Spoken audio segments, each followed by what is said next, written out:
Hello, vous allez bien? J'espère. Ok. Voilà, dans cette vidéo, j'aimerais attirer votre attention, en particulier les étudiants, voilà, africains. Vous qui êtes étudiants africains, sachez que, voilà, au plan international, les universités en Afrique sont en arrière, très très en arrière, surtout dans les pays francophones. Pourquoi? À cause parfois de la situation politique. Mais malheureusement, les jeunes étudiants, bon, suivent les politiciens et à la fin, voilà, quand on veut faire le classement des universités, les universités africaines sont derrière. Donc j'aimerais attirer votre attention, voilà, concernant le comportement qu'il faut avoir. Nous sommes jeunes, nous sommes étudiants. Si nous voulons nous donner, voilà, à des actes politiques, vous allez voir qu'on ne va jamais avancer. Voilà, les actes ne sont pas bien. Les provocations, on ne va jamais avancer. Les politiciens, ils ont déjà tout. Voilà, les enfants ne fréquentent pas ici.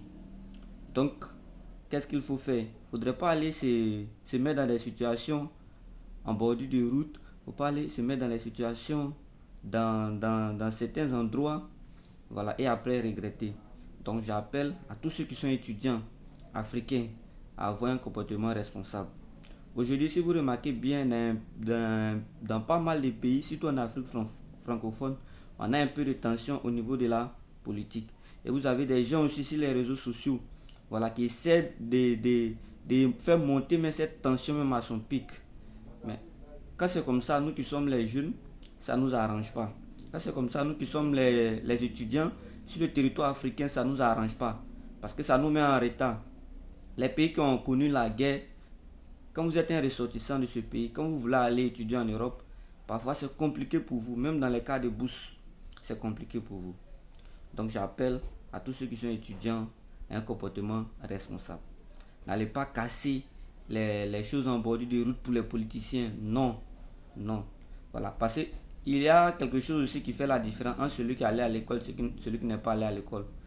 Quand il y a les bus qu'on brûle, quand il y a les feux tricolores qu'on casse, on doit se dire c'est quelqu'un qui n'est pas allé à l'école. Parce que celui qui est allé à l'école, au moins sa propre conscience, le peu qu'il a appris à l'école lui dit ça là ne doit pas faire. Donc j'appelle à vous tous, ne vous adonnez pas à cet acte là et regrettez plus tard. Ayons des comportements responsables. Nous sommes allés à l'école, nous avons appris quelque chose au moins, mettons ça en pratique. Voilà, les politiciens que vous voyez là, ils ont les avions qui sont garés pour eux. Ils ont les enfants qui fréquentent dans les vraies universités au Canada, aux États-Unis. Mais c'est vous qui allez rester là encore, payer le prix. Après, vous allez venir vous plaindre. Non, il n'y a pas de salle de classe. Non, il n'y a pas de bus pour emprunter pour aller à l'école. Il n'y a pas assez de véhicules de transport. Pourtant, vous avez oublié que vous avez cassé plein de choses.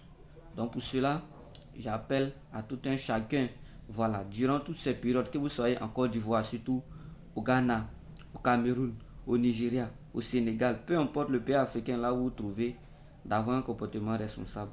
Parce qu'on dépense plus quand il y a la guerre que lorsqu'il y a la paix. Donc vous voyez, donc c'est un peu mon conseil. Si vous êtes nouveau sur ma chaîne, n'hésitez pas à vous abonner. Voilà, ici nous parlons d'études, de projets d'études, ainsi que de projets professionnels. Voilà, tout ce qui peut vous aider dans la réalisation de vos projets d'études, ainsi que de vos projets professionnels.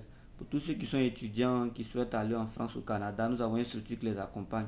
Ainsi que pour tous ceux qui sont travailleurs qualifiés, nous les accompagnons vers la France, le Canada, ainsi que la Turquie. Donc c'est un peu ça mon conseil.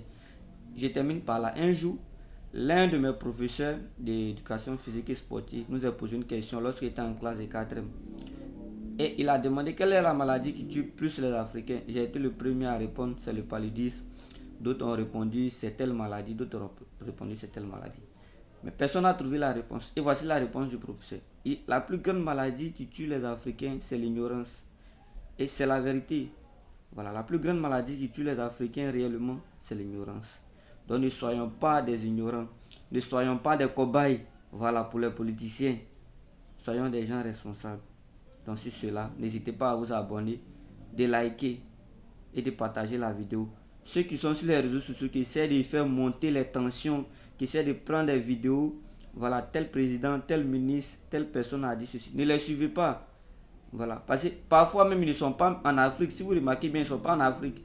Ils sont dans les pays tels que les États-Unis, la France, le Canada. Et puis ils font les vidéos concernant l'Afrique pour essayer de faire monter les tensions. Alors que vous êtes sur le territoire, comme on le dit, si c'est gardé, c'est vous qui allez payer le prix. Ils sont déjà à l'abri là-bas. Donc réfléchissons bien face à nos comportements. Surtout, voilà, l'Afrique est constituée aujourd'hui d'une grande partie de la jeunesse. Donc ce n'est pas une jeunesse qu'on doit amener à l'abattoir. Ce n'est pas une jeunesse qui doit en payer le prix. Mais c'est une jeunesse qui doit être consciente, qui doit travailler.